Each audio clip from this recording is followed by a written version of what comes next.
तो चलिए हम स्टार्ट करते हैं। जैसा आपको आज का हमारा टॉपिक दिख रहा होगा, हमारा टॉपिक दिख रहा है आपको मध्य प्रदेश के आदिवासी व्यक्तित्व। ये क्या होते हैं, एग्जाम में जरूर आते हैं, एमपीपीएससी प्री पूछता ही पूछता है। और इसके साथ स्टेट की जो एग्जाम अभी जैसे कांस्टेबल, जेल प्रहरी और एमपीएसआई और पटवारी, ये सब एग्जाम अगर कहीं ना कहीं, जैसे पटवारी तो अभी पता नहीं, बट ये दो कांस्टेबल और जेल प्रहरी तो आने ही वाले हैं आपके, तो इसमें आपको बहुत हेल्प करेंगे। चलिए हम देखते हैं मध्य प्रदेश के प्रमुख आदिवासी व्यक्तित्व। पहले नंबर पे देखते हैं कौन है। तो पहले नंबर पर आपको दिख रहे हैं कौन, टंट्या भील। यहां इस तरफ से प्रारंभ करते हैं हम। यहां आपको दिख रहे हैं टंट्या भील। इनको क्या बोला जाता है, तो सर इनका अन्य नाम तांतिया मामा या तांतिया भील है ना। एमपीपीएससी के लिए इंपॉर्टेंट है ये प्रश्न, क्या लिखा हुआ है, टंट्या भील। और भील किस क्षेत्र में है आपको पता होगा, भील जनजाति किस ओर है हमारी, तो पश्चिमी मध्य प्रदेश। ये हमारा पश्चिमी मध्य प्रदेश है, इस ओर पूरी भील जनजाति है, जो झाबुआ, बड़वानी, धार।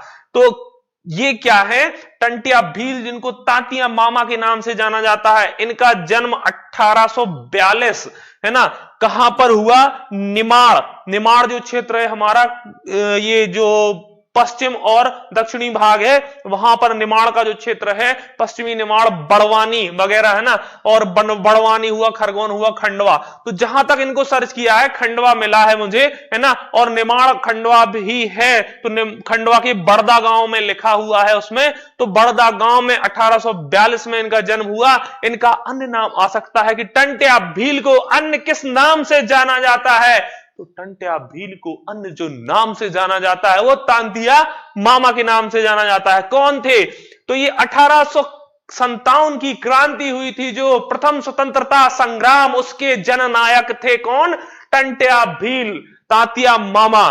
तो नेक्स्ट, अब ये तांतिया मामा हमने देखे। इसके बाद अगर हम चलें तो आपको दिख रहे हैं क्या, नीचे की ओर आए तो ये आदिवासी नेता, जो हमारे आदिवासी व्यक्तित्व हैं उनके बारे में है चर्चा। तो आपको दिख रहे हैं फिर यहां पर क्या, यहां पर आपको दिख रहे हैं कांतिलाल भूरिया। कांतिलाल भूरिया एक जाना माना चेहरा है हमारे मध्य प्रदेश का, जो आदिवासी हैं, जिन्होंने क्या किया है, यहां हमारी जो झाबुआ रतलाम सीट है, झाबुआ रतलाम सीट जो संसदीय क्षेत्र है, उससे ये सांसद रहे हैं। ठीक है, कौन, झाबुआ और रतलाम, ये लोकसभा सीट से सांसद रहे हैं कांग्रेस के। 7वीं से 11वीं लोकसभा तक ये क्या रहे हैं, सांसद, तथा पूर्व केंद्रीय राज्य मंत्री भी रहे हैं। ऐसे प्रश्न पेपर में आए हैं, आपने देखा होगा कि जैसे वीरेंद्र सकलेचा वगैरह या फिर अन्य मंत्रियों को पूछा जा चुका है कि जैसे कैलाशनाथ काटजू, इनका पूछा जा चुका है कि ये क्या केंद्र में मंत्री रहे हैं। तो बिल्कुल इस तरीके से ये प्रश्न आ जाते हैं। तो ये केंद्र में राज्य मंत्री रहे हैं, कृषि राज्य मंत्री कौन, कांतिलाल भूरिया। आदिवासी नेता हैं, झाबुआ रतलाम सीट से सांसद रहे हैं ये। झाबुआ और रतलाम की कॉमन सीट लगती है संसदीय क्षेत्र में। ठीक है, कांग्रेस से सांसद हैं ये, कांग्रेस पार्टी के हैं, ये भी ध्यान रखना, ऐसे प्रश्न आ चुके हैं। 7वीं से 11वीं लोकसभा तक ये सांसद रहे हैं। ठीक है, पूर्व केंद्रीय राज्य मंत्री रहे हैं। पूर्व केंद्रीय राज्य मंत्री कौन रहे हैं, कांतिलाल भूरिया जी। आगे हम चलें, तो आगे चलो। अब आपको दिख रहा है यहां पे, फिर आए हम यहां जबलपुर। ऊपर ऊपर के सब कर देते हैं, फिर नीचे की ओर जाते हैं। तो जबलपुर में आपको दिख रहा है शंकर शाह और रघुनाथ शाह, दो ये भाई थे, शंकर शाह और रघुनाथ शाह। इन्हों ये क्या है, गोंड शासक। अब ऐसा प्रश्न आ जाता है कि शंकर शाह किस वंश से संबंधित थे, किस वंश के शासक थे, तो गोंड वंश के शासक थे। ये जो जबलपुर वाला क्षेत्र था उसके आसपास इन्होंने क्या करा है, शासन किया है। 1817 के समथिंग, 1816-17 के समथिंग इनका जन्म हुआ था। ऐसा बिल्कुल पेपर में नहीं पूछा जाएगा, लेकिन यह जरूर पूछा जाएगा कि शंकर शाह किस वंश के शासक थे। हम बता देंगे गौड़ वंशीय शासक थे कौन, शंकर शाह। और इन्होंने गोंडवाना क्षेत्र जो हमारा जबलपुर दिख रहा है, इस पे राज किया। इस तरफ जाएंगे तो पूरा गोंड मिलेगा आपको, पूर्व साइड और पश्चिम साइड पूरा मिलेगा आपको भील। ठीक है, तो चलिए पूरे हम गोंड देखते हैं, फिर इसके बाद भील पे आएंगे। ठीक है, पूरे के पूरे गोंड देखते हैं। आप देखो तो पहले कौन, शंकर शाह और रघुनाथ शाह। इन्होंने क्या किया है, 1857 का जो विद्रोह हुआ था उसमें इन्होंने अहम भूमिका निभाई थी। ये हमारे गोंड आदिवासी शासक थे। कौन? शंकर शाह और रघुनाथ शाह। मेन नाम शंकर शाह का ज्यादा चलता है, एमपीपीएससी के लिए इंपॉर्टेंट प्रश्न। गोंड शासक थे क्योंकि इन्होंने गोंडवाना क्षेत्र जो जबलपुर है उस पर शासन किया। आगे चलो, जनगण सिंह श्याम, मोस्ट इंपॉर्टेंट प्रश्न। जनगण सिंह श्याम अब पेपर में आ जाता है। ये जनगण सिंह श्याम से जितने फैक्ट हो सकते हैं वो कवर करेंगे। और पेपर में देखिए, अभी का एमपीपीएससी प्री 2019 का उठा के देखिए, एक चित्रकार आया था, तो बिल्कुल आएंगे ये संभावित हैं। इन्हें ढूंढ के मैंने लिखा है तो आपके लिए इंपॉर्टेंस रखते हैं। जनगण सिंह श्याम, तो जनगण सिंह श्याम कौन है? सबसे पहले तो देखें पतंगड़ डिंडोरी। पतंगड़ डिंडोरी में इनका क्या हुआ? जन्म। पतंगड़ गांव है, पतंगगढ़ गांव में इनका हुआ है क्या? जन्म। ठीक है, तो पतंगगढ़ डिंडोरी, और कहां पर? डिंडोरी। याद कैसे करेंगे सर? तो श्याम क्या है? कृष्ण जी। क्या करते थे? डांडिया खेलते थे ना, रासलीला करते थे तो क्या खेलते थे? डांडिया। तो डिंडोरी कौन? जनगण सिंह श्याम। याद रखना, श्याम कृष्ण भगवान, डिंडोरी डांडिया खेलते थे, रासलीला करते थे, तो याद आ जाएगा पतंगगढ़ डिंडोरी। जनगण सिंह श्याम क्या है ये? प्रधान जो गौड़ की ही एक उपजाति होती है, गौड़ जनजाति की एक उपजनजाति है, वो क्या? प्रधान होते हैं जो। तो प्रधान क्या? ये गौड़ चित्रकार थे। ठीक है, अब गौड़ समुदाय से इन्होंने गौड़ी में चित्रकारी की थी, जो उनकी चित्रकला होती है गौड़ समुदाय की, उसको इन्होंने उकेरा। अब इनकी अगर कृति पूछ ली जाए तो जनगण कलम बहुत फेमस हुई। जनगण कलम एक चित्रकारी थी इनकी और वो बहुत फेमस हुई। ठीक है, इसके अलावा एक उल्लू नाम से भी चित्रकारी इन्होंने बनाई, तो वो भी फेमस थी। दोनों के दोनों याद रखेंगे हम। जनगण सिंह श्याम, जनगण सिंह श्याम का क्या है? ये पतंगड़ डिंडोरी में जन्मे हैं। इनने प्रधान गौड़ उपजनजाति में जन्म लिया है, गौड़ चित्रकार हैं ये। ठीक है, इनकी कृति जनगण कलम और उल्लू नाम से विख्यात है। ये भी आ सकते हैं, ध्यान रखना। ठीक है, फिर देखो शिखर सम्मान। शिखर सम्मान कब मिला इनको? 1986। शिखर सम्मान इनको भी शिखर सम्मान से नवाजा जा चुका है 1986 में। ठीक है, एक इनके साथ जो घटना हुई वो बताता हूं मैं, कि जापान का मिथिला नाम से एक गैलरी, आर्ट गैलरी है, वहां पर क्या है, ये चित्रकारी करने गए थे जापान में, और वहां पर क्या हुआ था, ये फांसी से लटके हुए मिले थे। ठीक है, 2001 में इनकी मृत्यु हो गई थी। क्लियर? तो ऐसे आए हैं प्रश्न, जैसे अभी का जो एमपीपीएससी का पेपर आप जरूर उठा के देखना, कुछ इसी तरीके से एक प्रश्न आया था, आप उसको जरूर देखना। ठीक है, तो ये मोस्ट इंपॉर्टेंट है, आ जाएगा। जनगण सिंह श्याम किस चित्रकारी से संबंधित है? तो गौड़ जनजाति से, गौड़ चित्रकारी से संबंधित है। इनकी कृति ये है, और ये इनकी उपजनजाति जो थी वो प्रधान थी। चलो ठीक है, आगे चले। याद करना, श्याम डिंडोरी। डिंडोरी क्या? डांडिया खेलते थे क्या? भगवान कृष्ण। याद हो गया। चलो आगे। अब और ज्यादा मोस्ट इंपॉर्टेंट, संग्राम Shah. Most important MPPSC pre तो ठीक है, मेंस 3 मार्कर में आ जाएगा। संग्राम सिंह कौन है, या सिर्फ संग्राम सिंह लिखा जाएगा, इनके लिए 3 मार्कर में हमें लिखना पड़ जाएगा। अगर आपके पास ये इंफॉर्मेशन है, आपको आइडिया है, 3 अच्छे फैक्ट यहां से उठाइए और आंसर में डाल दीजिए। एमपीपीएससी मेंस का भी आप यहां कवर कर जाएंगे। तो देखो, गौड़वंशी, सबसे पहले ये गोंडवाना क्षेत्र है पूरा का पूरा, पूर्वी मध्य प्रदेश। तो ये भी गोंड राजा थे, गोंड शासक। मंडला, गढ़मंडला में इनका जन्म हुआ। गौड़वंशी 52 गणों को इन्होंने जीता था। कितने? 52 गणों को इन्होंने जीता था। किसने? संग्राम शाह। ठीक है, और इनका वैसे मूल नाम क्या था? मूल नाम इनका था अमनदास। क्या था? अमनदास। लेकिन जब इन्होंने 52 गणों को जीता तब इनका नाम पड़ गया क्या? संग्राम शाह। अब आ जाए पेपर में कि संग्राम शाह का मूल नाम क्या है? अमनदास। ठीक है, पुत्र, इनके पुत्र कौन थे? पुत्र इंपॉर्टेंट है इसलिए लिखा है। तो संग्राम सिंह के पुत्र कौन? दलपत शाह। और दलपत शाह का विवाह किससे हुआ था पता है आपको? रानी दुर्गावती।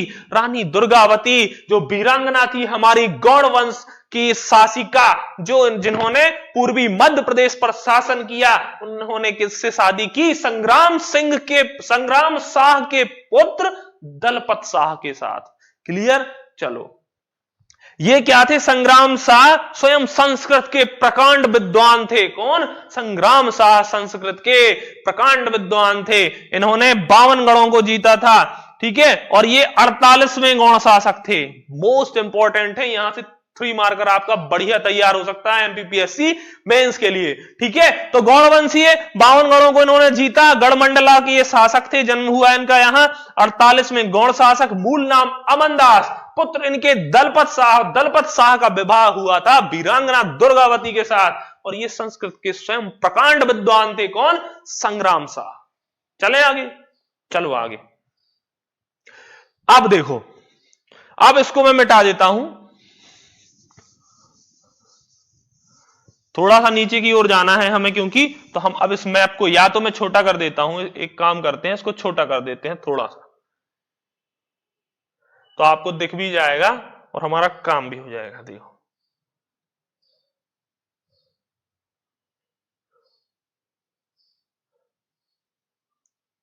ठीक है, इतना ठीक है। अब चलो देखते हैं हम। तो हमने अभी देखा किसको? संग्राम शाह जी को देखा है हमने। अब हम Rani Avanti Bai, most most most important है ना, रानी अवंती बाई। तो देखो, जन्म कब हुआ? 1831। सन कभी नहीं पूछी जाएगी, किसी के जन्म की सन नहीं पूछी जाएगी, कंफर्म। चलो आगे। तो अगर आपको याद है, अच्छी बात नहीं है, बस एक आइडिया लगेगा कि ये किस सदी के आसपास की बात होगी, ठीक है, कब रही होंगी, ये बस इतना है इनका काम। बाकी जन्म कभी नहीं पूछा जाएगा कि इनका जन्म कब हुआ। जन्म कहां हुआ? सिवनी। अब रानी अवंतीबाई ने शासन रामगढ़ में किया है, और रामगढ़ मंडला में आता है, लेकिन ये क्या है, इनका विवाह हुआ था वहां। जन्म कहां हुआ था? सिवनी। सिवनी का जो गांव है मनकेड़ी, मनकेड़ी गांव है सिवनी का, ठीक है, जहां पर मोगली लैंड है, वहां इन्होंने क्या किया? जन्म लिया। किसने? रानी अवंतीबाई। आगे देखो क्या हुआ इनका विवाह। तो दुर्गावती का विवाह तो हमने विक्रमादित्य के साथ देखा, लेकिन वो सॉरी दलपत शाह के साथ देखा, लेकिन अवंतीबाई का जो विवाह हुआ वो किसके साथ? विक्रमादित्य। रानी अवंतीबाई का जन्म हुआ विक्रमादित्य के साथ, ठीक है। और फिर देखो, अब एक और मोस्ट इंपॉर्टेंट ऐसा एक बार प्रश्न आ चुका है, तो हमें ध्यान रखना है कि जो 1857 की क्रांति थी उसमें क्या किया इन्होंने? अंग्रेजों ने इनके किले पर जो रामगढ़ में था उस पर धावा बोल दिया, और इन्होंने क्या किया? इन्होंने उनसे लड़ाई लड़ी, और फिर एक जगह अंग्रेजों ने इन्हें घेर लिया, तो स्वयं की कटार इन्होंने अपने सीने में मार के अपने आप को समर्पित कर दिया मातृभूमि के चरणों में, ठीक है। फिर से सुनो, रानी अवंतीबाई शासिका कहां की थी? रामगढ़ की थी, परंतु जन्म कहां हुआ? जन्म हुआ कहां पर? शिवनी, मनकेड़ी गांव, और विवाह हुआ रामगढ़ के राजा कौन? विक्रमादित्य के साथ, ठीक है, विक्रमादित्य सिंह के साथ। यहां देखिए 1857 में अंग्रेजों से युद्ध करते हुए अपने प्राणों को निछावर कर दिया। पिता क्या थे? राव जुझार सिंह लोधी। अब पिता नहीं पूछे जाएंगे, ये पूछा जा सकता है कि किस वंश की राजकुमारी थी। राजकुमारी बोलेगा तो लोधी वंश, शासिका बोलेगा तो ये हमारे जो विक्रमादित्य सिंह से है ना, इन्होंने क्या किया? गोंडवाना साम्राज्य पर शासन किया। लेकिन अगर राजकुमारी है, क्योंकि ऐसा पूछा जा चुका है कि रानी दुर्गावती किस वंश की राजकुमारी थी, ठीक है, तो राजकुमारी क्या होता है? ऐसे प्रश्न इसलिए पूछे जाते हैं क्योंकि हमें गोंड याद रहता है कि गोंडवाना में इन्होंने शासन किया, लेकिन राजकुमारी जहां जन्म लिया इनने वो थे चंदेल शासक। कालिंजर के जो चंदेल शासक थे, है ना, महोबा में इनका जन्म हुआ था। किसका? दुर्गावती का। कालिंजर के जो शासक थे उनके कालिंजर किले में हुआ था, एक्चुअली कालिंजर फोर्ट में हुआ था दुर्गावती, और ये चंदेल शासिका के चंदेलों के यहां इनका जन्म हुआ था, तो चंदेल राजकुमारी थी। ये लोधी वंश की राजकुमारी थी। कौन? अवंतीबाई। इसलिए बाकी पिताजी नहीं पूछे जाएंगे, लेकिन ये लोधी है ना, ये सरनेम बहुत काम का है, पूछ दिया जाए रानी अवंतीबाई किस राजवंश की राजकुमारी थी, हम बता देंगे। चलो आगे चलते हैं जल्दी से। फिर अब आते हैं हम इस तरफ। फिर हमें दिख रहा है कि देखो कोरकू जनजाति कहां पाई जाती है? बैतूल में। तो गंजन सिंह कोरकू मोस्ट इंपॉर्टेंट किसके लिए? एमपीपीएससी प्री मेंस एमपीएसआई सबके लिए इंपॉर्टेंट है, ध्यान रखना। गंजन सिंह कोरकू कहां? बैतूल। कोरकू जनजाति बैतूल में पाई जाती है, बिल्कुल। घोड़ा डोंगरी का जो जंगल सत्याग्रह था 1930 में हुआ, उसके ये जननायक थे, इन्होंने आगे आगे कमांड की थी। गंजन सिंह कोरकू ने अंग्रेजों के द्वारा 5 रुपए का इनाम इनके ऊपर घोषित किया गया था, पकड़वाने के लिए 5 रुपए का इनाम। यह भी पेपर में आ सकता है कि किस आदिवासी जननायक के ऊपर 5 रुपए का इनाम रखा गया, तो वो थे गंजन सिंह कोरकू। और ये घोड़ा डोंगरी के जंगल थे, जो वहां पर जंगल सत्याग्रह किया गया था, घास काट करके ये सत्याग्रह किया गया था, जिसमें घास काटने के लिए सबको एकत्रित किया गया था, है ना, अंग्रेजों के खिलाफ। तो घोड़ा डोंगरी जंगल सत्याग्रह एमपीपीएससी प्री में मेंस तक में पूछा जा सकता है 3 नंबर में, ठीक है। गंजन सिंह कोरकू जनजाति बैतूल में पाई जाती है। घोड़ा डोंगरी के जंगल सत्याग्रह को इन्होंने लीड किया 1930, और अंग्रेजों ने इनके ऊपर 5 रुपए का इनाम रखा। आगे चलें, आप देखो भीमा नायक भी मोस्ट इंपॉर्टेंट हैं। भीमा नायक कहां, तो ये लिखा हुआ है जन्म 1840, बड़वानी कहां पर है, इंदौर के पास बड़वानी। ये क्या थे, 1857 की क्रांति के जननायक थे। कौन, भीमा नायक। इसी तरह आपको खाज्या नायक भी उनके ऊपर दिख रहे हैं, तो खाज्या नायक भी क्या थे, बड़वानी के थे। इन्होंने भीमा नायक का साथ दिया था अंग्रेजों के खिलाफ लड़ाई लड़ने में, ठीक है। आगे चलो, अब बची हैं कौन, जमुना देवी, मोस्ट इंपॉर्टेंट जमुना देवी। इनको क्या बुआ जी के नाम से भी बोला जाता है। जो अभी उमंग सिंघार थे कांग्रेस गवर्नमेंट में, उमंग सिंघार थे जो हमारे, उनको क्या, वो इनके भतीजे थे। किनके, जी हमारी जमुना देवी जी हैं। जो कौन है अब जमुना देवी, चलो देखते हैं। कुछी कहां है, धार में इनका जन्म हुआ जमुना देवी जी का, ठीक है।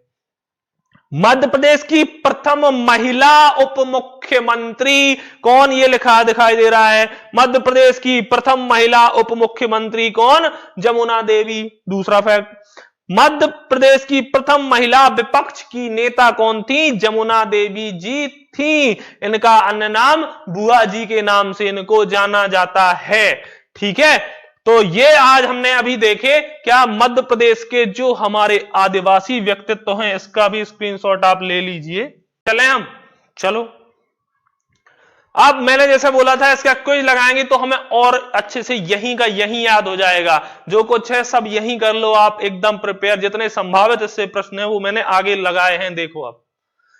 चलो, तो पहला प्रश्न ये रहा हमारे सामने, हम देखते हैं इसका, आप टेस्ट लगाते हैं, जल्दी से देखो।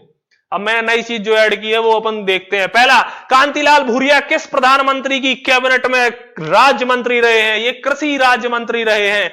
किस, तो क्या राजीव गांधी कैबिनेट में, क्या इंदिरा गांधी कैबिनेट में, क्या मनमोहन सिंह कैबिनेट में, या अटल बिहारी वाजपेयी जी की कैबिनेट में। तो सर ये कांग्रेस से थे, तो अटल बिहारी वाजपेयी जी की कैबिनेट में तो बिल्कुल नहीं होंगे, ठीक है। अब 3 में से आंसर है, तो ये क्या थे, मनमोहन सिंह जी की कैबिनेट में क्या थे, ये मंत्री थे, कृषि राज्य मंत्री। देखो चलो आगे, रानी अवंतीबाई का जन्म किस वंश में हुआ था, ठीक है। अब देखो मैंने क्या वंश यहां पर पूछा है, जन्म पूछा है, तो कौन थी वो, क्या गौड़ थी, क्या लोधी थी, क्या चंदेल थी, क्या बघेल थी। तो रानी अवंतीबाई जिनका जन्म सिवनी में हुआ था, ठीक है। शासिका जरूर रामगढ़ की थी, लेकिन जन्म यहां कहां हुआ था, शिवनी में। किस परिवार में, तो लोधी परिवार में इनका जन्म हुआ था। Option number B is right answer. आगे चले, मध्य प्रदेश की प्रथम महिला उप मुख्यमंत्री, सबको महिला मुख्यमंत्री पहली पता है, लेकिन मध्य प्रदेश की क्या पहली महिला उप मुख्यमंत्री पता है, बताइए जल्दी से कमेंट करें, कौन है। उमा भारती है क्या, निर्मला बुच है क्या, जमुना देवी है क्या, या सुषमा स्वराज जी थी, कौन थी, जल्दी बताओ इसमें से। मध्य प्रदेश की पहली महिला उप मुख्यमंत्री, पहली महिला मुख्यमंत्री सबको पता है, पहली महिला उप मुख्यमंत्री जमुना देवी। अभी तो देखा, ऑप्शन नंबर सी सही है। चलो आगे चलते हैं, 3 प्रश्न हमने देख लिए हैं, अब हम चलते हैं चौथे प्रश्न की ओर। संभावित प्रश्न है ये, बहुत अच्छे प्रश्न खुद बनाए हैं मैंने। चौथे प्रश्न की ओर, तो आपको अगर ये मेरी सीरीज, ये इस तरह का प्रयास पसंद आ रहा है, तो ज्यादा से ज्यादा प्लीज वीडियो को शेयर और लाइक जरूर करें। वीडियो खत्म होने के बाद भी और वीडियो शुरू होने के पहले भी सब में लिंक आप जरूर शेयर कर दीजिए। इससे क्या होता है कि मैं और अच्छे प्रश्न लेकर आऊंगा। चौथा प्रश्न देखना है हमें। चौथा प्रश्न क्या लिखा हुआ है, संग्राम शाह का मूल नाम क्या था। संग्राम शाह जिन्होंने 52 गढ़ों को जीता था, तभी इनका नाम संग्राम शाह पड़ा था। मूल नाम क्या था तो इनका, क्या ए नमनदास, क्या बी अमनदास, क्या सी श्यामदास और क्या डी रामदास। तो इनका जो सही नाम था वो बी अमनदास था। चले पांचवें प्रश्न की ओर। पांचवा प्रश्न, घोड़ा डोंगरी जंगल सत्याग्रह के नायक कौन थे? घोड़ा डोंगरी कहां? बैतूल की बात हो रही है सर। ये जंगल सत्याग्रह कब? तो सर 1930, अभी अभी देखा हमने 1930 घोड़ा डोंगरी का जो जंगल सत्याग्रह हुआ था वो कहां हुआ था? बैतूल। और किसने? ए टंट्या भील, बी भीमा नायक, सी गंजन सिंह कोरकू और डी चैन सिंह। तो मैंने बोला था कोरकू जनजाति बैतूल में पाई जाती है और जंगल सत्याग्रह के प्रणेता कौन थे? गंजन सिंह कोरकू। गंजन सिंह कोरकू थे जंगल सत्याग्रह। ऑप्शन नंबर सी सही आंसर। नेक्स्ट आगे, मध्य प्रदेश के प्रथम आदिवासी मुख्यमंत्री। देखिए ऐसे फैक्ट कहां मिलेंगे आपको? कहीं नहीं मिलेंगे। कौन थे? क्या ए अर्जुन सिंह, क्या बी राजा नरेश चंद्र, या सी बीरेंद्र सकलेचा, या डी बाबूलाल गौर। तो मध्य प्रदेश के प्रथम आदिवासी मुख्यमंत्री कौन थे? राजा नरेश चंद्र। अब देखिए नाम में राजा लगा है लेकिन आदिवासी मुख्यमंत्री हैं। ये क्या जो बराड़ क्षेत्र था छत्तीसगढ़ का, वहां के नायक थे, ये नेता थे। परंतु ये क्या रहे हैं? मध्य प्रदेश के प्रथम आदिवासी मुख्यमंत्री। नाम में राजा लगा है लेकिन आदिवासी मुख्यमंत्री थे। ठीक है, इसलिए कंफ्यूज हो जाते हैं लोग। चलो हम जल्दी आगे चलते हैं। टेलीग्राम पे भी मेरे क्विज मिलेगा, बट यहां भी मैंने ऐड किया है प्लस, तो एकदम सब लगाए क्विज। ये टेस्ट सीरीज के, मेरी खुद की टेस्ट सीरीज के प्रश्न है, देखो कोई भी हल्का क्वेश्चन नहीं मिलेगा। प्रश्न नंबर 7, चित्रकार जनगण सिंह श्याम का संबंध किस जनजाति से है? देखो जनगण सिंह श्याम, याद आया? श्याम श्याम क्या करते हैं? रासलीला, डिंडोरी, डांडिया खेलते हैं। डिंडोरी में जन्म हुआ सर इनका, याद आ गया। डिंडोरी में जन्म हुआ। इनकी जो कृतियां थी, एक तो उल्लू था, है ना, और एक और कौन थी वो कमेंट करो जल्दी। चित्रकार जनगण सिंह श्याम का संबंध क्या कोरकू जनजाति से है, क्या भील जनजाति, क्या सी गौड़ जनजाति, या डी सहरिया। तो आपने बताया था ये क्या है? गौड़ चित्रकार हैं, गौड़ी में चित्रकारी से संबंधित हैं, गौड़ जनजाति से संबंधित हैं, डिंडोरी के ये हैं। रानी अवंतीबाई का विवाह, अब देखो रानी अवंतीबाई का विवाह किसके साथ हुआ? तो बताओ, क्या दलपत शाह थे, क्या संग्राम शाह थे, क्या दौलत शाह थे, या विक्रमादित्य सिंह थे? रानी अवंतीबाई की बात हो रही है, दुर्गावती की नहीं, इसमें कंफ्यूज हो जाते हैं लोग। तो कौन थे? कौन थे जल्दी बताओ। क्या दलपत शाह थे, क्या संग्राम शाह थे, क्या दौलत शाह थे, या फिर विक्रमादित्य सिंह? तो option number D Vikramaditya Singh इसका सही आंसर। 8वें प्रश्न का विक्रमादित्य अवंतीबाई का विवाह हुआ था, वो विक्रमादित्य सिंह जी थे। ऑप्शन नंबर डी सही आंसर। 9वां प्रश्न पढ़ो, 52 गणों की विजय के उपलक्ष्य में नरसिंहपुर का चौरागढ़ किसने बनवाया? अब देखो अगर ये फैक्ट वहां ऐड नहीं किया तो मैंने यहां ऐड कर दिया। 9वां प्रश्न देखो, 52 गणों की विजय, ये तो समझ में आ गया, संग्राम सिंह थे 52 गणों को जिन्होंने जीता था। उपलक्ष्य में नरसिंहपुर का चौरागढ़, चौरागढ़ का किला है ना, किसने बनवाया था? तो जिसने जीता है उन्होंने ही बनवाया होगा ना। दलपत शाह ने बनवाया, क्या विक्रमादित्य, सी संग्राम सिंह, या डी हृदय शाह? तो सर सी संग्राम सिंह इज राइट आंसर। 9वीं का क्या है? सी सही आंसर है। आगे चले हम जल्दी। 10वां हमारा मोस्ट इंपॉर्टेंट संभावित प्रश्नों में से एक, देखिए आगे, बहुत अच्छा प्रश्न। अच्छा, एक भज्जू श्याम भी थे, वो चित्रकारी में मैं उनको बता चुका हूं चित्रकारों में। और ये क्या है? जनगण सिंह श्याम। तो देखो क्या है, आपको लिखा हुआ है मिथिला म्यूजियम। अब मिथिला म्यूजियम है जो कहां है? ये जापान में है। क्या? मिथिला, अच्छे से दिख रहा होगा आपको, ये है मिथिला। मिथिला म्यूजियम जापान में। पेंटिंग करने गए कौन? फांसी पर लटके पाए गए। ऐसे प्रश्न आए हैं अभी का एमपीपीएससी प्री उठाकर देख लेना। मेरे हिसाब से मैंने सोचा कि शायद ऐसा आ सकता है, ये मेरा खुद का बनाया हुआ पूरा का पूरा पेपर रहता है हमेशा। ठीक है, हमेशा खुद एक एक चीज फ्रेम करता हूं, क्या ऐसा हो सकता है? तो देखो, मिथिला म्यूजियम जापान में पेंटिंग करने पाए गए कौन से फांसी पर लटके पाए गए? ए शंकर शाह, बी सैयद हैदर रजा, सी जनगण सिंह श्याम, या डी विष्णु चिंचालकर, है ना? तो बताइए जल्दी कौन थे? अब देखो सैयद हैदर रजा का कंफ्यूज मत होना, मैंने जन्म बताया नरसिंहपुर, बिल्कुल सही है। और इन्होंने निवास कहां किया ज्यादा? तो मंडला। तो आप लोग इसमें कंफ्यूज नहीं होना, एक प्रश्न में यहां आपको क्लियर कर दे रहा हूं कि जो सैयद हैदर रजा थे उनका जन्म तो हुआ नरसिंहपुर में, लेकिन निवास करते रहे वो मंडला में। तो यहां इसका आंसर कौन है? तो इसका आंसर तो जो सी है, डिंडोरी जनगण सिंह श्याम। ये क्या जापान गए और वहां पर पेंटिंग करते हुए क्या फांसी पर लटके पाए गए तो थे पेंटिंग करने। ठीक है, तो ये थे हमारे आज के संभावित प्रश्न और आदिवासी व्यक्तित्व। जो टॉपिक्स आपको कहीं नहीं मिलेंगे वो मैंने आपसे बोला है कि मैं कवर कराऊंगा। क्लियर है? इसको 1 से 2 बार देखना, पेपर में सब बन जाएगा। इससे ज्यादा संभावित और क्या होगा? ठीक है।